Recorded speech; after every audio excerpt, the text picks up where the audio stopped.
বিভাজনে পা দেবেন না, কারো টোপে পা দেবেন না, কারো কথাই মারামারি হানাহানিতে জড়িয়ে পড়বেন না।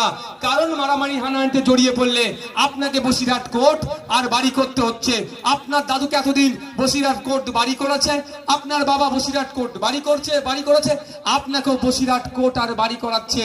আর নেতার দাদু, নেতার বাবা, নেতা সে কি করছে? দিল্লি যাচ্ছে বা কলকাতায় যাচ্ছে, এসি গাড়িতে ফিরছে। আর আপনারা মধ্যিখানে খেটে খাওয়া মানুষ, শ্রমজীবী মানুষ, চাষিভুষি মানুষ, আপনারা ক্ষতিগ্রস্ত হয়ে যাচ্ছেন।